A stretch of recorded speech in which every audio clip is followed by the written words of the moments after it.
Well, today I have with me Peter Kang. Peter is the co-founder of Barrel Holdings, and honestly, someone who I've been wanting to talk with on the show for a while.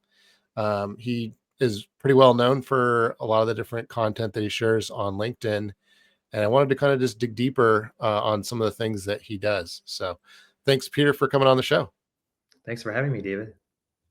Awesome. Well, the thing that made me reach out to you in the first place was you had posted something fairly recently around kind of the idea of building your agency to sell really kind of shifted your perspective. Was there a specific turning point or moment that kind of made you rethink how you approached growing Barrel? I think the thing with Barrel. I started it when I was very young, kind of fresh out of school. Basically, I worked a year in finance, but you know, dove into Barrel when I was like 23 with very little work experience. And so, like when things, I didn't really have any expectations for the business except to be in business, and so just kind of ran it with this feeling of, oh, like, as long as we're paying the bills and like there's autonomy and everything involved, like it's all good. And for the first probably like 10 years it chugged along like that, and we had some success early on that kind of made it feel like we were doing the right thing. But I think there came a point where, just like, as we learn more about, hey, like, what does it mean to have a good business? What does it mean to build something, of value? And also, like, what is the life cycle of agency businesses? Like, kind of, Hmm. you know, do you run it forever and then you kind of give it up, or like, what are ways to exit the business at some point if that's what you want to do? So, as these kind of questions entered, and I started reading more about these things, talking to people who sold their agencies, closed down their agencies, and had different types of exits or sold to their employees even.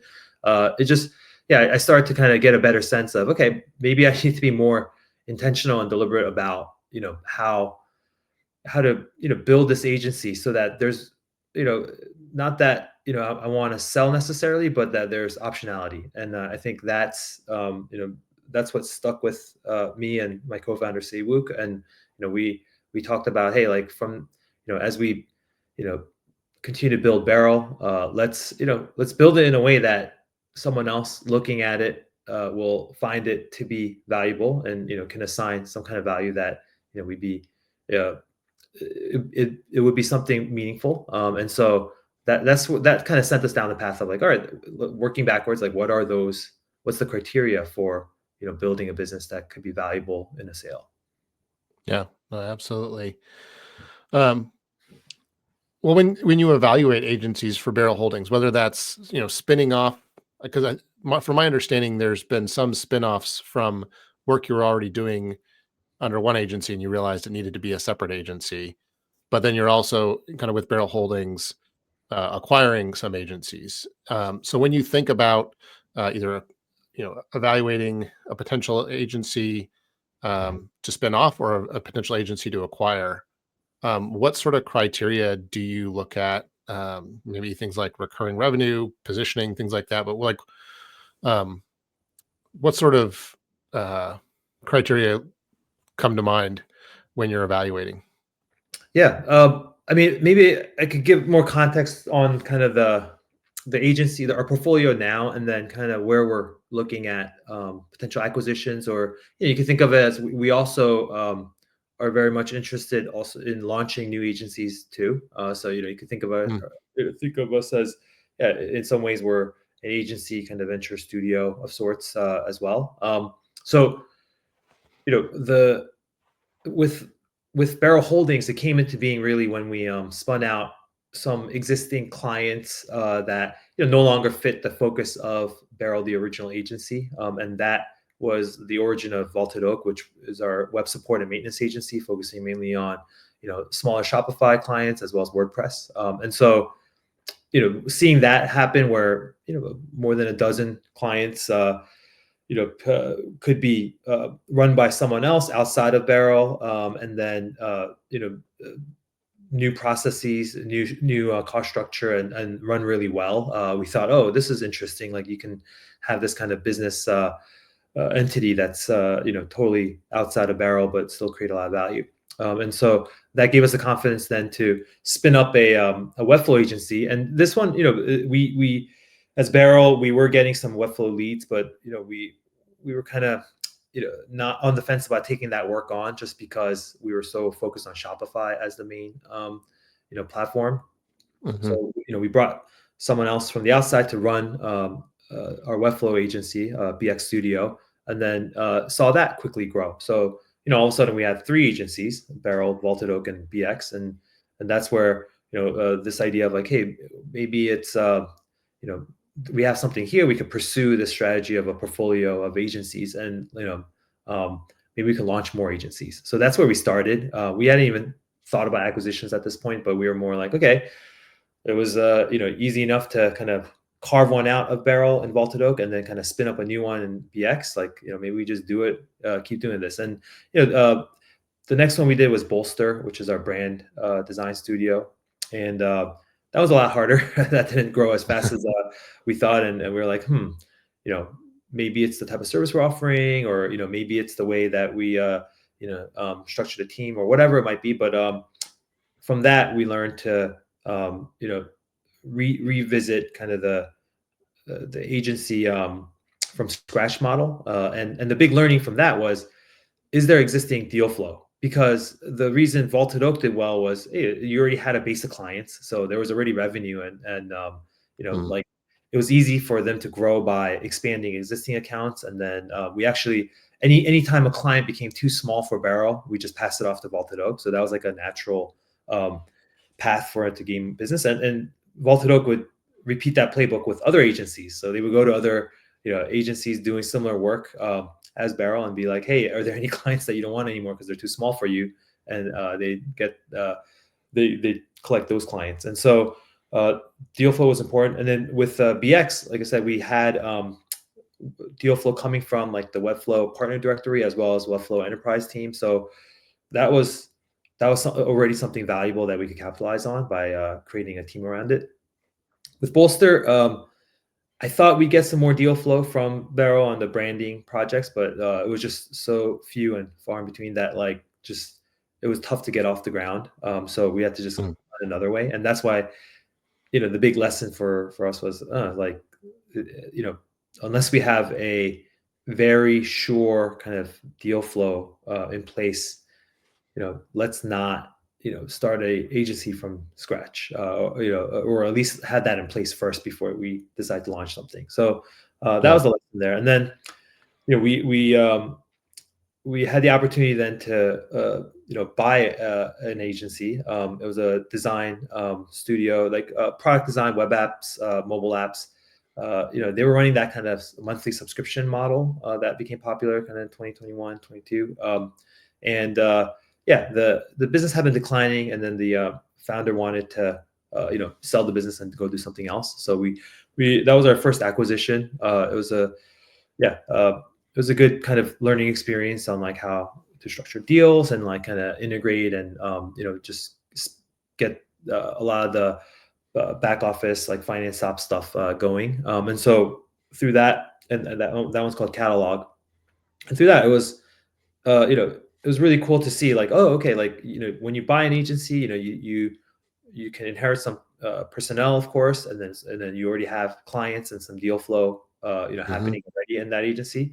But then also kind of taught us, okay, like what you know, if we're to buy agencies in the future, what are the things that we would really scrutinize? And I think part of Yeah. that. So going back to your question of like, what do we look for when we now acquire agencies? A lot of it is just existing client base is important. One thing we realized with Catalog, tons of churn. Clients, will stay a month, go away, come back for another month, go away, and it's the volatility in revenue is just Yeah. so even, and it doesn't have to be necessarily like recurring revenue. I think and this is something I've reflected a lot on. Like you don't necessarily need to have like these lockdown recurring revenue contracts for it to be a good business. You can have clients that come back to do projects every year, do a few projects a quarter or whatever. But the main thing is like there's some kind of relationship, and there's a true kind of need that they have of coming back to you for the work. And so we look for that, like, so, we just call it reoccurring, kind of relationships. And so we look at that in agencies. I mean, if they have recurring, that's great too. So a combination of Yeah. recurring and reoccurring, and then some organic deal flow, like, hey, have they actually, you know, uh, worked some channels, built up some channels. So they might be like, through their, some kind of inbound content marketing motion. Maybe they have some kind of outbound motion. Maybe they just have a good base of past clients that are continually referring work. Maybe they have relationships with, private equity firms or venture capital firms that lead to leads. So we'll look into those kinds of things and see where they're at. Because if that, the deal flow for these agencies is close to zero, we're probably going to pass, just because, like, I don't think, even though we feel like as a holding company, we can bring some of those resources, we could, increase deal flow. I think if you start at near nothing and to kind of go in there and try to jumpstart that, it's just too much of a climb. And like, what are we actually buying at that point? Of course, there could be existing client revenue and personnel, but those things, could go away quickly as well. So we just want to make sure that there's enough of a, of some kind of reputation existence of that for that agency to at least give us a chance to land more opportunities. Yeah. Are there like distinct ideal clients for each individual agency, or is it sort of like do any of them share a similar ideal client so that you could like refer business back and forth because you do different things for like the same base of clients? Yeah, and we do. So we do a lot of that positioning type of work and ICP definition work within the agencies. So let's say, and some of them do share ICPs, and then others are pretty far apart. So, let's take Barrel, for example, very much focused on like CPG, usually like food and bev, beauty, personal care. And, especially like we start with e-commerce first for those types of companies. Mhm. So, they share very little with, let's say, Bolster, which is very much B2B focused. So, talking professional services, SaaS software. So less sharing of clients there. But Bolster shares a lot in common with BX Studio, our Webflow shop, because they do a lot of marketing websites for SaaS, tech, professional services. So they've, either traded leads, worked together on projects. In some cases, even competed against each other, honestly. But yeah, it's interesting to see the way these companies cluster. And in the case of, let's say, Prima Mode, which is our Amazon agency, there's a lot of like lead sharing with Barrel, because Mm. they're also focused on beauty clients, brands that are selling on Amazon, and so those folks also probably need Shopify ecom help. So then Barrel could be a natural partner with Prima Mode. So yeah, we'll see like some natural synergies. We try not to force it. We always talk about, hey, like, we got to do what's right for the client. Sometimes, even if there's a capability we have, like, it might not be the right size, like, our agency might not cater to that size of a client. So maybe we bring in another partner who's a better fit. And so we'll have those kind of conversations and, do what ultimately, like, the most important thing is, just making sure that relationship is strong with the initial agency that has that relationship, and never jeopardize it in service of trying to get, this cross-selling action going. Right. No, that makes a lot of sense. Well, I guess kind of speaking to the partnerships piece or this cross-selling thing, do you think there's any sort of like partnership types that you think agencies tend to overlook, um, just in your experience across multiple agencies? Yeah, I mean, I think agencies overlook partnerships, period, right?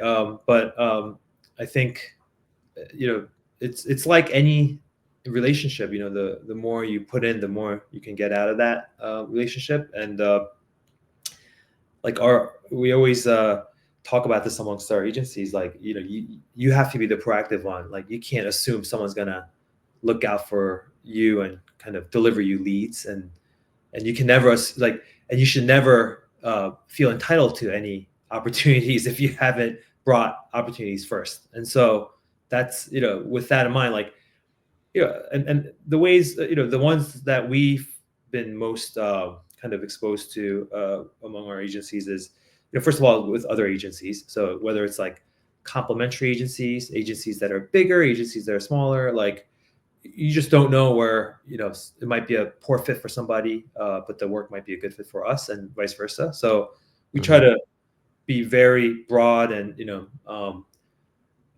just very proactive in just talking and building relationships with other agencies, because if we can find a good fit client for them, chances are they'll look out for opportunities and keep us top of mind when those come their way. So yeah, we try to get those going, and it's easy too, just because like you could talk shop with other agency folks, and just kind of you're comfortable talking the jargon, and kind of the relationship with clients and stuff. So there's a lot of so I think that's a natural one.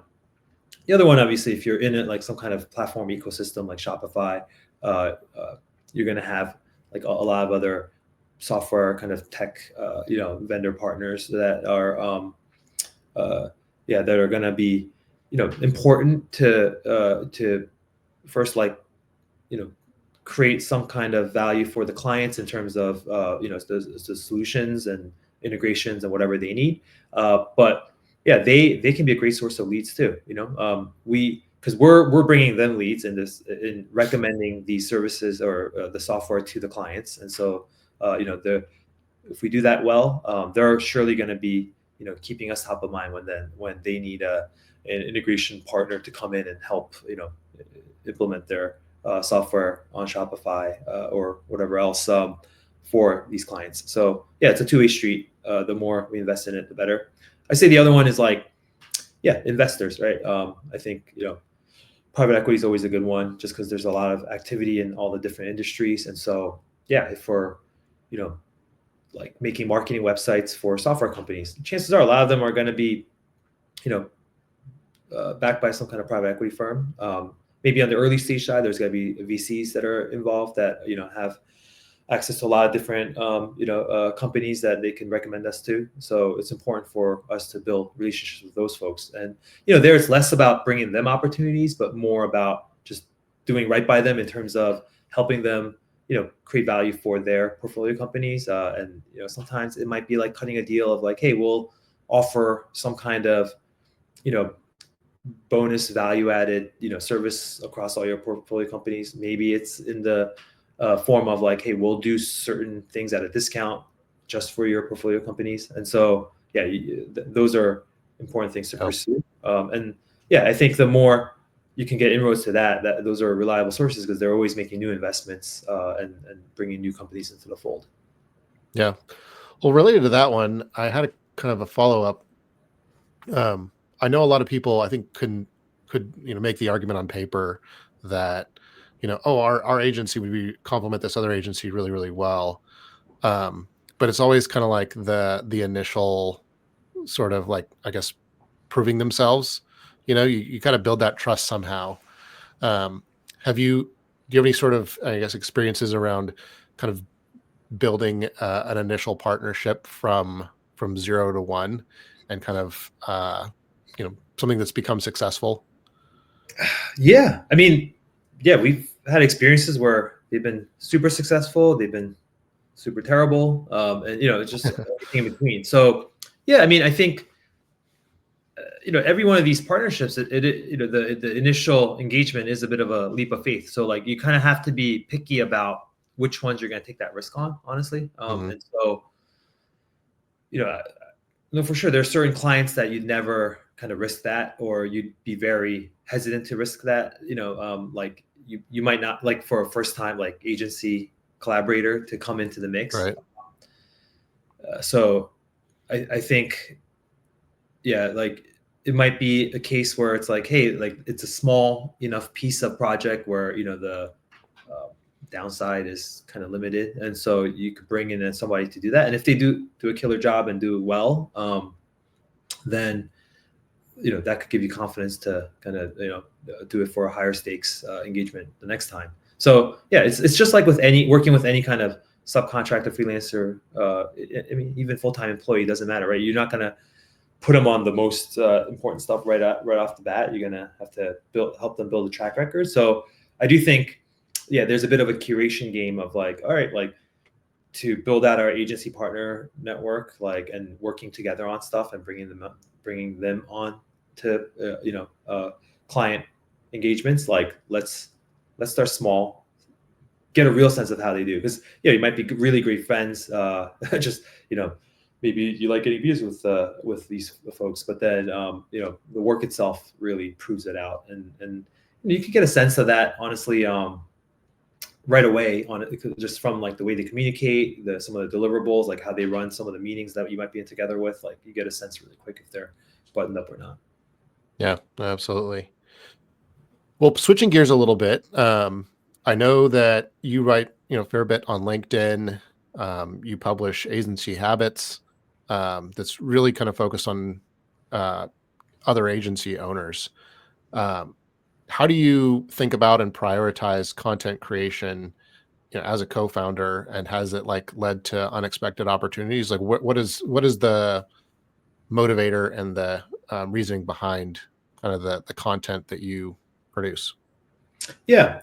Like a lot of things in life, like a lot of stuff, like just started organically, but then over time, just, I think I've realized I need some more intentionality behind it. So with the agency stuff, I mean, I was always writing for myself. Like, I learned by writing a lot, just because it, just structured reflection, right? And then um, that forces me to just kind of gain some clarity in how I'm thinking about things. And so, just 10 plus years of just blogging, like, a few posts a month or whatever, and then just sending out a newsletter every single week. I got into that habit of, yeah, like just writing and reflecting on, especially agency related topics. And so that, uh, but then that, of course, like, organically attracted other folks doing what I was doing. And then when I realized, oh, like, well, I like writing this stuff. First of all, it just comes naturally. But then secondly, I'm like, oh, I'm meeting a lot of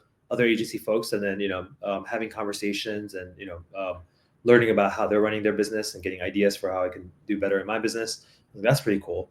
And then when this whole holding company concept came about, I'm like, this is actually perfect, because now this gives me broader access to potential agencies we want to acquire, as well as like potential agency operators that we might want to hire to run some of these companies that we start from scratch or acquire. So it started to kind of come together in that way, and so that's where I was like, all right, like a lot, like, I gotta just double down, do it more, like LinkedIn stuff, like, yeah, stop trying to skip around, because I did kind of struggle, because I'm like, should I be writing more stuff about like e-commerce and stuff that like appeals to the audience that Barrel is trying to go after.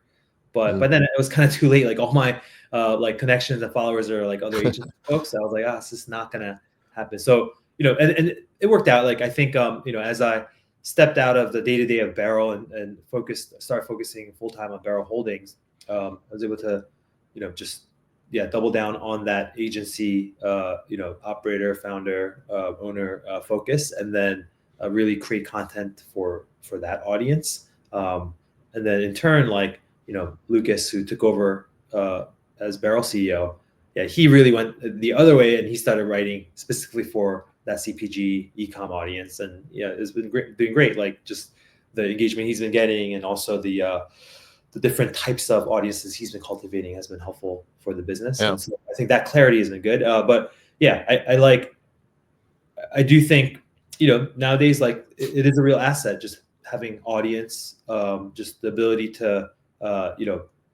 like, I even wrote about it recently, where, yeah, just trying to help recruiting on our, for one of our agencies. And I posted something on LinkedIn, just kind of describing what we're looking for. And like within a few hours, just, dozens and dozens of candidates that were like pretty high quality. So that was pretty cool to see. And I think the power of, the audience really enables that. Yeah. I've compared it to, it's kind of like going to a very focused conference, but it's like on every day, Yeah. Obviously you don't have like the in-person aspect, but as far as being able to share your expertise and interact with industry peers, like it's a great way to do that and build new relationships. So definitely bullish on LinkedIn and just kind of using communities and things like that in general, um, to build your agency relationships outside of in person opportunities. Um, well, one of the things that we've also talked about, this is really in relation to like the agency habits site, but then also the tension of having deals that you're working on that are a little more urgent. When you think about kind of balancing urgent new business stuff with longer term initiatives like the agency habits stuff, how do you think about managing that tension between the two? Yeah. Well, as of today, I don't manage it very well, so I think this it's a work in progress. But yeah, I mean, it's like with anything, honestly, like just going back to some of the basics of time management for myself, which is like just blocking out, my calendar better, so that and I think part of it was like the excitement of kind of getting into this whole M&A world. Like I just been a little bit loose on like, okay, like I want to do it all the time, just because like a lot of these things are new things I'm learning, and it's just fun when you're kind of in that mindset. But part of me is like, okay, actually I should block out 2-3 hours a week to kind of get this out of the way, and just kind of knock out X amount of agency habits content, because I know if I sow the seeds now, like 3, 4, 5 months from now, like yeah, we're gonna have a whole new set of opportunities that are going to come our way as a result. So it's just a discipline aspect of it. So I know I know what to do. It's just having to execute and do it. And yeah, like it was interesting. And it's funny because like I live a couple hours north of New York City, and so like I got to take a train down to Manhattan, and yeah, like yesterday was super productive because like it was like 2 hours uninterrupted, kind of minimal internet, and I was just you know knocking out a lot of the stuff I needed to do. So it just creating more of those blocks for myself, and not filling it up with endless Zoom calls, which a lot, if you're not careful, this the day just fills up with those. Yeah, absolutely. I've definitely been there. Yeah, I think you had mentioned, it comes down to focus and hard work a lot of times and consistency.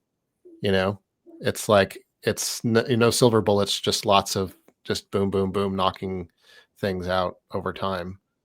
Um, well, one of the questions that came to mind was, thinking to other agencies who maybe, I know a lot of agencies have a tendency to either, at least when they start, or maybe they've made it for a while, but they serve multiple ideal clients. They provide a range of services, and they're realizing that's kind of inhibiting their growth.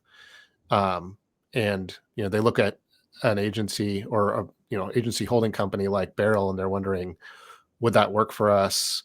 Like, you know, should we think about that? What are the I guess my question is, um, how do you know when it's the right time? Um, and I know you had mentioned maybe like lead flow being one component, but are there any other things that you would recommend looking at with your existing agency to determine, oh, you know what, maybe we should really seriously explore spinning off this part of our business or this part of our business? Yeah. Well, I think part of it actually this ties nicely to kind of like what we talked about at the beginning, just building to sell. And so, just if you have a good idea of like, okay, like who could be my potential buyer, what would they look for in a business, and what does the shape of that business look like, and just kind of like what would make it maximally attractive. And I think that could give you some answers to, what might be some good decisions to make about whether shut down certain services, or, spin it out, or, Mm, maybe divest it, just sell to someone else. Like, you could go a number of ways, but um, really it's kind of like taking a step back and being like, okay, right now we do X, Y, Z things, but we know, and, you could always kind of talk to folks in the industry, talk to maybe some M&A advisors as well, bankers, just have conversations around like, hey, what are buyers looking for, and then you get a sense of like, oh, okay, like if you have, let's say, you know, um, a mix of like kind of legacy platform, like project based data. Let's say like, you had, just as an example, you have like, 70% Shopify, 30% WordPress or something. But like you just go, okay, we still get these WordPress projects every now and then, and we're just, maintaining a lot of stuff. But like really, when we talk to the bankers and kind of think about the market, like, there's an appetite to acquire like pure play Shopify agencies, let's say. And like, right now, like our 30% WordPress stuff is actually not that valuable. Either we can kind of start spinning that down and just take on less, just say no, or yeah, you know what, this could be a viable business, and maybe we can just spin it out as something else, and maybe you know it's something that someone could run. We could hire someone to run that, and that's a separate thing that just becomes a little cash flow business. And then we can really focus on making our agency 100% Shopify, and that becomes a much more attractive business that can then sell at a higher multiple to a buyer that's interested in really that capability and asset. So it's yeah, it's just kind of thinking about it that way of like what will kind of set you up to have a good shot at a good exit. So that's one way to think about it. Mhm. Another way is just like if you really do have like operational challenges internally, like we've kind of seen agencies where it's like, like you're already operating as separate agencies. Like you have groups that don't talk to each other. You just, um, you're one agency in name only, but like, within it's just pretty, like, uh, Siloed. yeah, pretty siloed, as well as like maybe there's even some tension or animosity with folks within it. Like, yeah, those are also good reasons to think about, splitting out, just thinking about ways to, maybe it could be two different companies, or maybe just, it is a divorce of some sort or whatever it might be. So yeah, I think Yeah. those are all options on the table. Cool. That makes a lot of sense. I like that.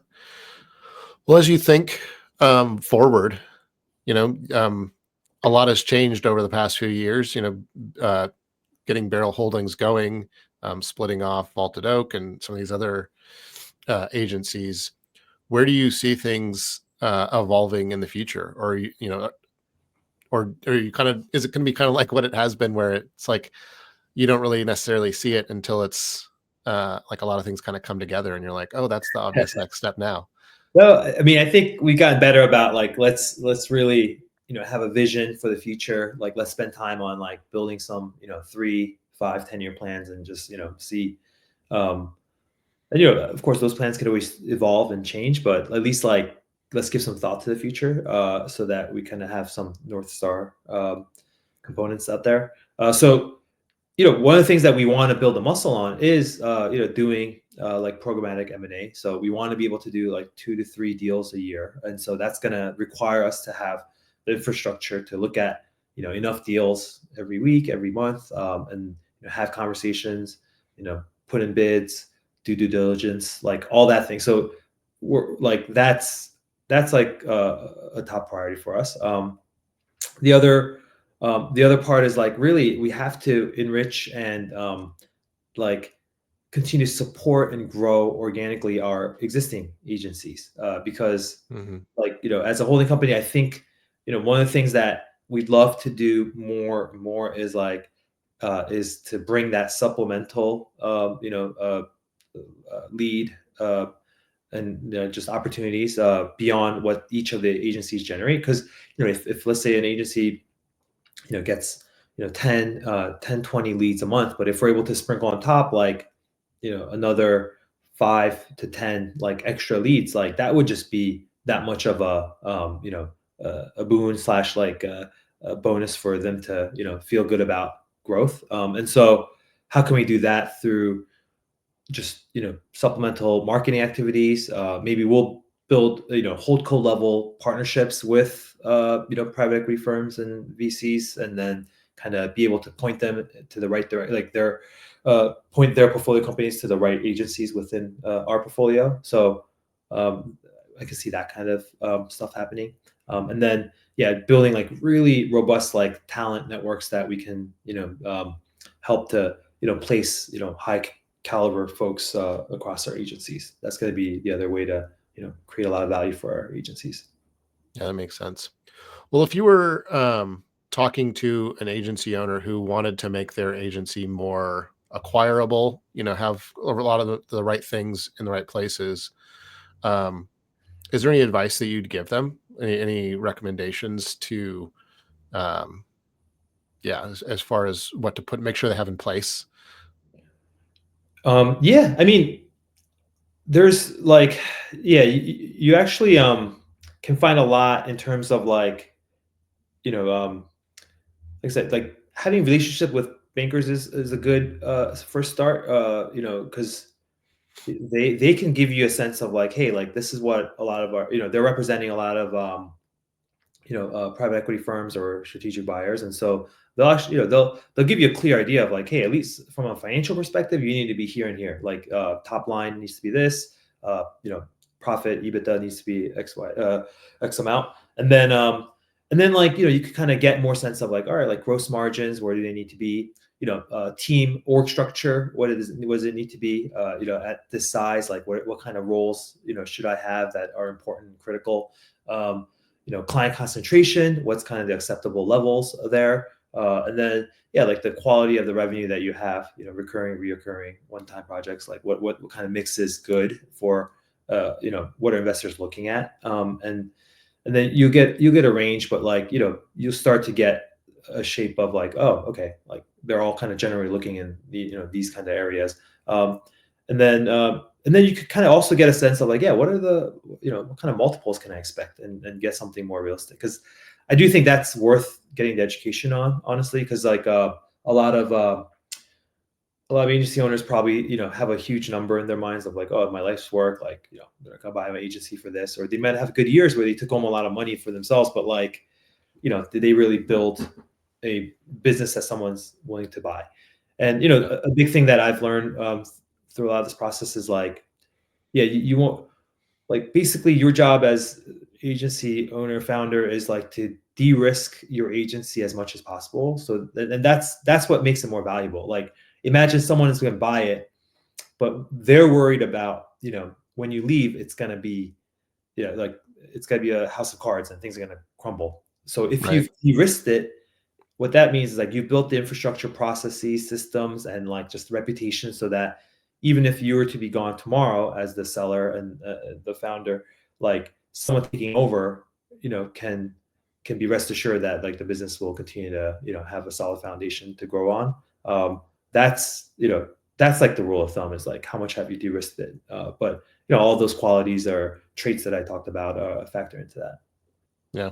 I like that. I like the simplicity of just, aim for de-risking your agency as much as possible.